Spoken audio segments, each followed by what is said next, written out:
Johnson. Good evening, everyone. This is Living Life on Purpose with Sandy D. Johnson. I hope everyone's having a great Tuesday. This week has been busy, and it's just Tuesday. So I just wanted to talk to you a little bit today about in church Sunday. I was in church Sunday, and they did praise and worship, and one of the songs said that God changed a waterway into a highway. I was like, wow. It has some more things, but that one just stood out to me. And it was talking about God parting the Red Sea and delivering the children of Israel by Moses. Parting the Red Sea. And the Bible tells us the people crossed on dry land.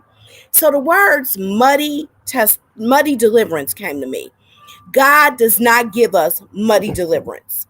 He gives complete deliverance. So at this point, the children of Israel are on the other side of the Red Sea. Pharaoh's army was coming after them.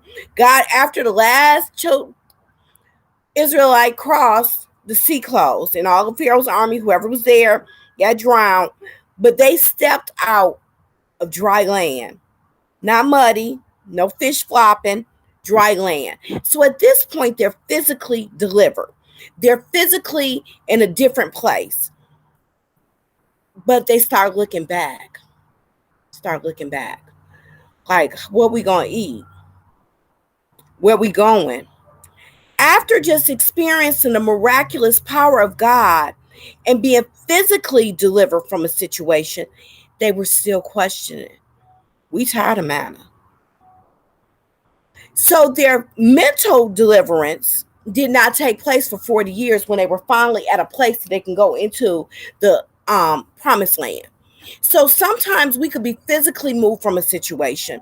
Maybe a relationship ends, because this one lady, she likes to say, real talk, Kim, that God delivered you, that I can't remember her little saying now, but it's basically that God's rejection was God's protection.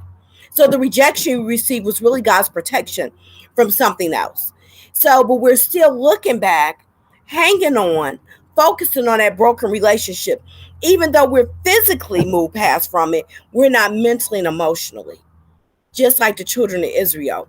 They were like, it was better to be a slave under Pharaoh than to be free. That's the problem.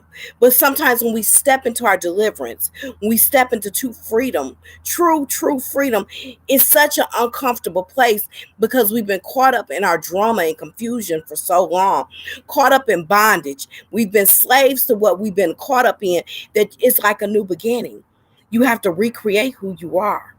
So the children of Israel, after 40 years, they got some mental deliverance, and they were able to move into the promise. So what I want to encourage you today, don't be stuck after you've been physically moved to keep looking back. Because last year I had a situation with my job. I really wasn't happy on it. I was looking outside my district, and I had a great interview, but something in my district stopped me from being able to get this position. I was so frustrated. But that same day, the head of our department, the counseling department, called me and offered me a position at another school in our district. Can you say perfect fit? It's been a perfect fit. So, but I had to step out. It was a faith thing. I has anxiety, and I was like, I can't do that again next year. And God worked it out. So he parted my sea and let me walk on dry ground. I want you to think about sometimes in your life when he's parted the sea and you walked on dry ground. Did you, after you moved out your physical deliverance, did you mentally receive it? And sometimes it's a mental deliverance, and you could be in the same situation. So we have to learn to walk in total deliverance. And those are some of the things that we talk about and we work on and really plan out, and we just seek God for at the My Story, My Journey Fluid Retreat. This year, we're going to just learn how to flow in him. Somebody asked me, well, what does that mean? I said, fluid to me means not having one form. We want to learn how to take on the form of God. But past that, I'm going to be honest, I don't know, because we leave room for God to just move in. So the retreat is July 16th through the 18th in Silverwood, Michigan, which is about an hour and a half north of Michigan. We're going back to the country. We have 2 levels of housing. We have the bunk housing, which is 350, and we have tents, which is 275. I went with the tents this year. It's gonna be glamping. You're gonna have a cot and rug and some other little dainties in there. Because with COVID, if you bring somebody you trust and y'all sleep in a tent, it's a big tent, then I feel like you might be a little bit more comfortable. The bunkhouse, though, we're gonna max it out as 10, and it truly accommodates 40. So we have room for you. So go ahead to mystorymyjourney.com and get registered. I guess tonight was not available to come.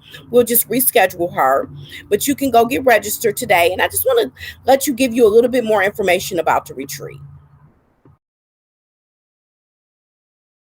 Journey is a 2-day experience that challenges women to open up their hearts to God, experience connection with other women, and learn about themselves. It is a call for women from all walks of life to connect deeply with their own dreams and God-given purpose.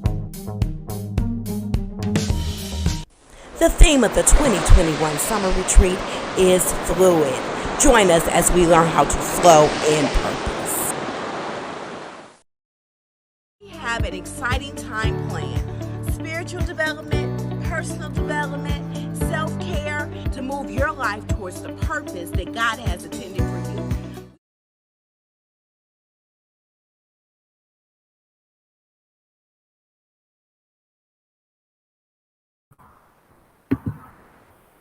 Thank you so much. That's really all I have today. It's just about we're going to have not just physical deliverance, but mental. We're not going to keep looking back on the past. Didn't somebody get turned into a pillar swap for looking back?